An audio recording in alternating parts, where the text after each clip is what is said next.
4월 13일 화요일 이 아침에 우리들에게 주시는 하나님의 말씀은 에스라 9장 5절로 9절에 있는 말씀입니다. 저녁 제사를 드릴 때에 내가 근심 중에 일어나서 속옷과 겉옷을 찢은 채 무릎을 꿇고 나의 하나님 여호와를 향하여 손을 들고 말하기를 나의 하나님이여 내가 부끄럽고 낯이 뜨거워서 감히 나의 하나님을 향하여 얼굴을 들지 못하오니 이는 우리 죄악이 많아 정수리에 넘치고 우리 허물이 커서 하늘에 미침이니이다. 우리 조상들의 때로부터 오늘까지 우리의 죄가 심하매 우리의 죄악으로 말미암아 우리와 우리 왕들과 우리 제사장들을 여러 나라 왕들의 손에 넘기사 칼에 죽으며 사로잡히며 노략을 당하며 얼굴을 부끄럽게 하심이 오늘날과 같으니이다. 이제 우리 하나님 여호와께서 우리에게 잠시 동안 은혜를 베푸사 얼마를 남겨두어 피하게 하신 우리를 그 거룩한 처소에 박힌 못과 같게 하시고 우리 하나님이 우리 눈을 밝히사 우리가 종노릇하는 중에서 조금 소생하게 하셨나이다. 우리가 비록 노예가 되었사오나 우리 하나님이 우리를 그 종살이하는 중에 버려두지 아니하시고 바사 왕들 앞에서 우리가 불쌍히 여김을 입고 소생하여 우리 하나님의 성전을 세우게 하시며 그 무너진 것을 수리하게 하시며 유다와 예루살렘에서 우리에게 울타리를 주셨나이다. 오늘 여러분과 저에게 주시는 하나님의 말씀입니다. 기도하겠습니다. 성령님, 이 시간 우리의 마음과 생각을 주관하여 주셔서 이 말씀을 통해서 우리 모두가 하나님의 음성을 듣는 시간 되게 하여 주시옵소서. 우리 주 예수 그리스도의 이름으로 간절히 기도하옵나이다. 아멘.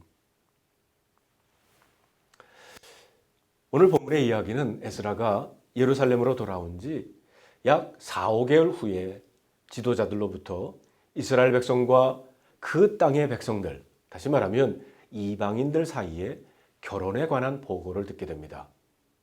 그런데 기가 막힌 것은 이런 일에 지도자들이 앞장섰다는 겁니다. 에스라는 이 보고를 듣고 괴로워하며 탄식을 합니다. 말씀에 보면 옷을 찢고 머리털과 수염을 뜯었다고 했습니다. 옷을 찢는 행동은 애통함의 표시이고요. 머리털과 수염을 뜯었다는 것은 극도의 진노를 표하는 행동입니다. 이방 사람들과의 혼인을 금하는 것은 특히 신명기 율법에 근거한 겁니다.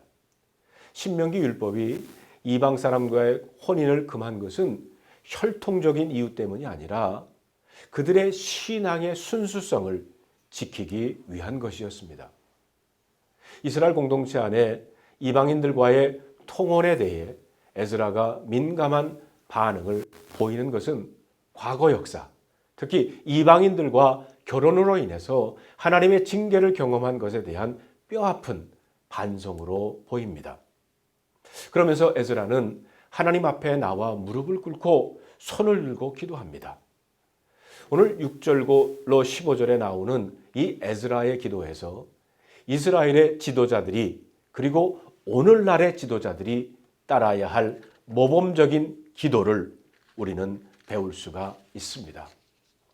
첫째로 에스라는 이스라엘 공동체와 자신을 동일시하고 있는 것을 보게 됩니다.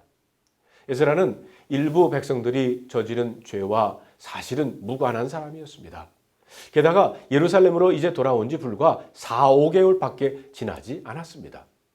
하지만 그는 타인종과 결혼한 이스라엘 백성들을 저들이라고 하지 않고 우리라고 지칭을 하며 회개의 기도를 드리고 있어요.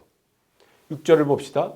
나의 하나님이여 내가 부끄럽고 낯이 뜨거워서 감히 나의 하나님을 향하여 얼굴을 들지 못하오니 이는 우리 죄악이 많아 정수리에 넘치고 우리 허물이 커서 하늘에 미침이니이다. 이렇게 고백합니다.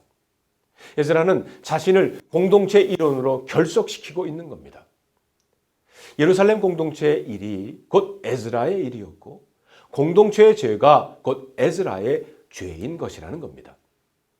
오늘날 남에게 좋은 일이 있으면 자신의 일인 양 앞장서지만 어려운 일이 닥치면 슬그머니 자리를 피하는 사람들이 허다합니다. 하지만 에스라는 모든 사람들에게 진정한 리더의 모습을 보여주고 있습니다. 둘째로 에스라는 기도를 통해 현 예루살렘 공동체뿐만이 아니라 과거 이스라엘 공동체의 죄와 허물까지 낱낱이 고백하고 있는 것을 보게 됩니다. 우리 7절에 있는 말씀을 볼까요? 우리 조상들의 때로부터 오늘까지 우리의 죄가 심함에 우리의 죄악으로 말미암아 우리와 우리 왕들과 우리 제사장들을 여러 나라 왕들의 손에 넘기사 칼에 죽으며 사로잡히며 노략을 당하며 얼굴을 부끄럽게 하심이 오늘과 같았다고 했습니다. 에스라는 이스라엘이 망하게 된 것은 과거의 죄 때문이며 아직도 백성들이 나라를 망하게 하는 그 죄에서 자유롭지 못하고 있는 사실을 고백하고 있는 것입니다. 셋째로 에스라는 고백과 동시에 변화에 대한 결단을 촉구하고 있습니다. 에스라의 기도가 단순히 과거에 대한 회상과 현재에 대한 묵상으로 끝나버린다면 이스라엘 공동체에 별 의미가 없었을 것입니다.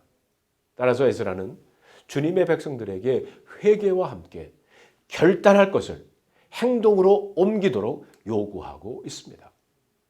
에스라가 조상들의 죄를 회상하는 것은 이 일을 통해서 과거의 조상들이 지었던 죄를 다시는 반복하지 말자고 하는 뜻으로 호소하는 겁니다.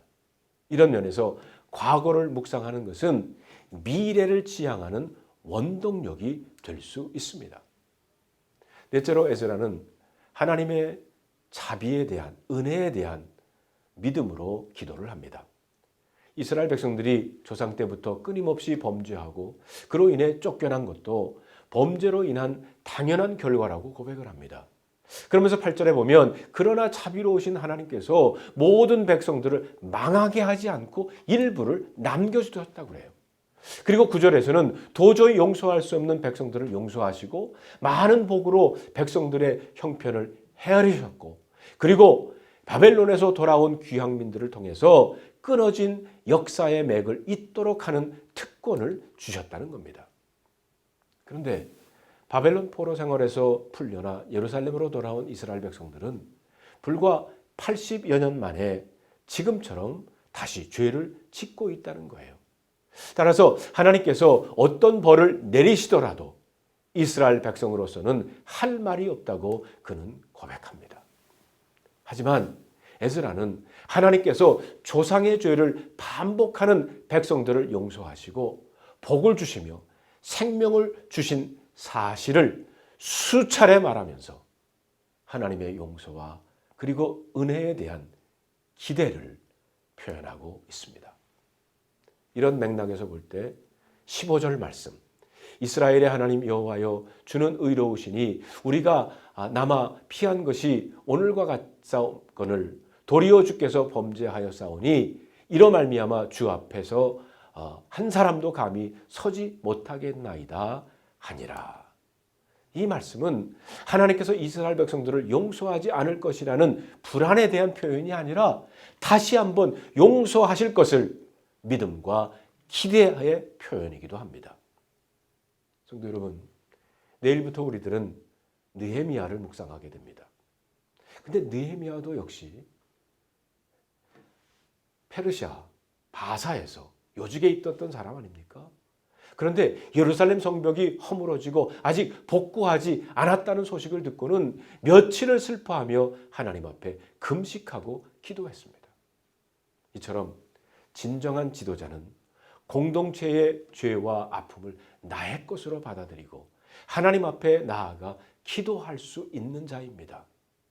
오늘날 우리 사회 그리고 교회와 우리 교단의 문제들을 바라보면서 우리들에게 바로 이런 지도자가 필요한 때라고 생각합니다.